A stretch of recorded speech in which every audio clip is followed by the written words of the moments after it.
Thiruvananthapuram mayor Arya രാജേന്ദ്രനും ഭർത്താവും MLA-യുമായ സച്ചിൻ ദേവും അധികാരഗർവിൽ കഴിഞ്ഞ ദിവസം കാട്ടിക്കൂട്ടിയ പേക്കൂത്തുകളെ കുറിച്ചുള്ള ന്യായാന്യായ ചർച്ചകൾ സോഷ്യൽ മീഡിയയിൽ തിളച്ചുമറിയുകയാണ്.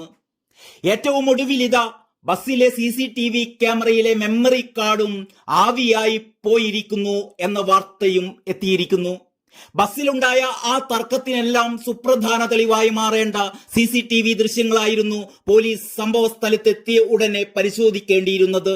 പക്ഷെ എന്താ ദാസ നമുക്ക് ആ ബുദ്ധി നേരത്തെ തോന്നാത്തത് എന്ന ആ പ്രശസ്ത സിനിമ ഡയലോഗ് പോലെ 3-4 ദിവസം കഴിഞ്ഞ് പശുവും ചത്ത് മോരിലെ പുളിയും പോയി എന്ന പഴഞ്ചൊല്ലു പോലെ ഒടുവിൽ പോലീസ് എത്തി ക്യാമറ ബോക്സ് തുറന്നപ്പോ മെമ്മറി കാർഡില്ല.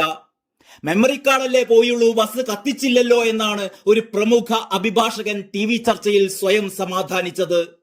ഏതായാലും അതവിടെ നിൽക്കട്ടെ.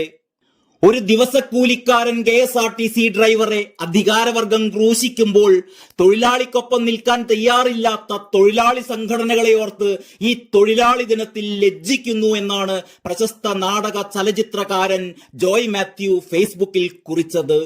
അതും അവിടെ നിൽക്കട്ടെ. ജിതിൻ K ജേക്കബ് എന്ന സോഷ്യൽ മീഡിയ ഇൻഫ്ലുവൻസറുടെ ഒരു ഫേസ്ബുക്ക് പോസ്റ്റാണ് ഏറെ ശ്രദ്ധേയമായി തോന്നിയത്. അതിലെ ചില പരാമർശങ്ങൾ ഇങ്ങനെയാണ്: അമേരിക്കൻ പ്രസിഡന്റായിരുന്ന ബിൽ ക്ലിന്റൺ പ്രസിഡന്റായിരുന്ന കാലയളവിൽ ലൈംഗിക ആരോപണങ്ങളിൽ പെടുകയുണ്ടായത് അക്കാലത്ത് വൻ കോളിളക്കമുണ്ടാക്കിയ വാർത്തയായിരുന്നു. ആ സംഭവത്തിൽ ബിൽ ക്ലിന്റൺ ആദ്യം പറഞ്ഞത് അങ്ങനെ ഒരു സംഭവം ഉണ്ടായിട്ടേയില്ല, വെറും ആരോപണം മാത്രമാണ് എന്നൊക്കെയാണ്.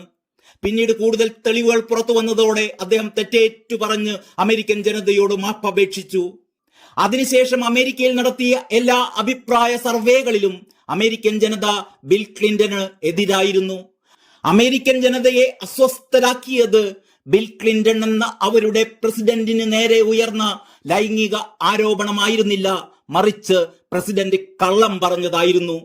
ജനാധിപത്യ വ്യവസ്ഥിതി നിലനിൽക്കുന്ന സമൂഹങ്ങൾ രാഷ്ട്രീയത്തിലും പൊതുപ്രവർത്തനത്തിലും ഏർപ്പെടുന്നവരിൽ നിന്നും ജനപ്രതിനിധികളിൽ നിന്നും പ്രതീക്ഷിക്കുന്ന ഏറ്റവും മിനിമം യോഗ്യത അവർക്ക് സത്യസന്ധത ഉണ്ടാകണം എന്നതാണ്. ഏറ്റവും ചെറുപ്പക്കാരിയായ മേയർ എന്നൊക്കെ പറഞ്ഞ അധികാരത്തിലേറിയ മഹതി അധികാരം തലക്ക് പിടിച്ചപ്പോൾ കാട്ടിക്കൂട്ടിയത് കണ്ടില്ലേ? തനി ഗുണ്ടായിസം മാത്രമല്ല, വാക്കിലും സംസാരത്തിലും പ്രവൃത്തിയിലും എല്ലാം അധികാരത്തിന്റെ ഗർവാണ് നിഴലിക്കുന്നത്. എന്നെ നിനക്ക് മനസ്സിലായില്ലേ? ഞാൻ ആരാണെന്ന് ഈ നാട്ടിലെ കുട്ടികൾക്ക് പോലും അറിയാമല്ലോ എന്ന്. സാധാരണ ജനങ്ങൾ ഇവർക്ക് വെറും അടിമകൾ മാത്രം. കമ്മ്യൂണിസ്റ്റ് നേതാക്കളും കുടുംബങ്ങളും എന്ത് തോന്നിവാസം കാണിച്ചാലും മറ്റുള്ളവർ പ്രതികരിക്കാതെ ഓച്ചാനിച്ച് നിന്നോണം. ഇവരെയൊക്കെ ട്രെയിൻ ചെയ്യിക്കുന്നത് ഇതുപോലെയാണ്. എന്ത് വൃത്തികേട് കാണിച്ചാലും കുഴപ്പമില്ല, പാർട്ടി അടിമ ആയിരുന്നാൽ മതി. ഇവരെന്ത് കാണിച്ചാലും, അതിപ്പോൾ കൊലപാതകമോ സ്ത്രീകളെ ആക്രമിക്കലോ അഴിമതി നടത്തലോ, പാർട്ടി പിന്തുണയ്ക്കും. പാർട്ടി കുനിയാൻ പറയുമ്പോൾ മുട്ടിലെളിയുന്ന മാപ്രകളെ ഉപയോഗിച്ച് ന്യായീകരിച്ച് വെളുപ്പിക്കും. ഇടദിവസം ചേർന്ന് ഓവർടേക്ക് ചെയ്തു വന്ന് സീബ്ര ലൈനിൽ പാർക്ക് ചെയ്തിരുന്ന ബസ്സിന് കുറുകെ കാർ വെച്ച് KSRTC ബസ് ഡ്രൈവർക്ക് നേരെ കൂട്ട ആക്രമണം നടത്തുക. CCTV എന്ന പാർട്ടിയുടെ വർഗശത്രു കാരണം തെളിവുകൾ പുറത്തു വരുമ്പോൾ ഉടൻ ബസ് ഡ്രൈവർക്കെതിരെ സ്ത്രീ പീഡനം ആരോപിച്ച് കേസ് കൊടുക്കുക.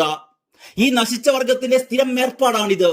വ്യവസായിയായിരുന്ന ആന്തൂർ സാജൻ എന്ന പാർട്ടി അനുഭാവി പാർട്ടിക്കാരുടെ തന്നെ പിടിച്ചുപറി സഹിക്കാതെ ആത്മഹത്യ ചെയ്തപ്പോൾ പാർട്ടി പ്രചാരണം നടത്തിയത് ആത്മഹത്യ ചെയ്ത മനുഷ്യന്റെ ഭാര്യയെ മോശക്കാരിയാക്കി ചിത്രീകരിച്ചുകൊണ്ടായിരുന്നു എന്നോർക്കണം. മേയർ പറഞ്ഞത് പ്രകാരം സ്ത്രീ പീഡനം ആരോപിച്ച് ഇനി KSRTC ഡ്രൈവറെ മനുഷ്യനെ കുനിയാൻ പറയുമ്പോൾ മുട്ടിലെഴയുന്ന മാപ്രകളെ ഉപയോഗിച്ച് വേട്ടയാടും, ജോലി കളയിക്കും, കുടുംബത്തെ വളഞ്ഞിട്ട് ആക്രമിക്കും. അതെല്ലാം സഹിക്കാം ഈ കമ്മ്യൂണിസ്റ്റ് ക്രിമിനലുകൾ. എന്നിട്ട് പൊതുവേദിയിൽ വന്ന് പ്രസംഗിക്കരുത് മനുഷ്യനാകണമെന്ന്. എത്ര അശ്ലീലമാണത്!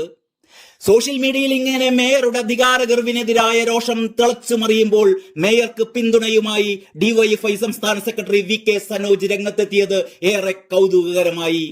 ആര്യ രാജേന്ദ്രനെതിരെ സൈബർ അതിക്രമം നടക്കുകയാണ് എന്നും ആര്യ തെറ്റ് ചെയ്തിട്ടില്ലെന്നും KSRTC ഡ്രൈവറാണ് മോശമായി പെരുമാറിയതെന്നും VK സനോജ് പറഞ്ഞു. തെളിവ് നശിപ്പിക്കാൻ ആ മെമ്മറി കാർഡ് ഡ്രൈവർ യദു തന്നെയാണ് സൂത്രത്തിൽ അടിച്ചു മാറ്റിയതെന്നും കൂടി സനോജ് ഇന്നലെ ഒരു ചാനൽ ചർച്ചയിൽ അസന്നിഗ്ധമായി പറഞ്ഞ സ്ഥിതിക്ക് ഇനി അന്വേഷണമൊന്നും വേണ്ട, എല്ലാവർക്കും പിരിഞ്ഞു പോകാം. ശിക്ഷ ഗോവിന്ദൻ മാസ്റ്ററോ പിണറായി സഖാവോ പ്രഖ്യാപിക്കട്ടെ, അത് കഴിഞ്ഞ് നമുക്കൊരുമിച്ച് പാട്ടുപാടാം. മനുഷ്യനാകണം എന്ന ആ പാട്ടുപാടി ഈ വിവാദ നാടകം അവസാനിപ്പിക്കാം. നന്ദി, നമസ്കാരം.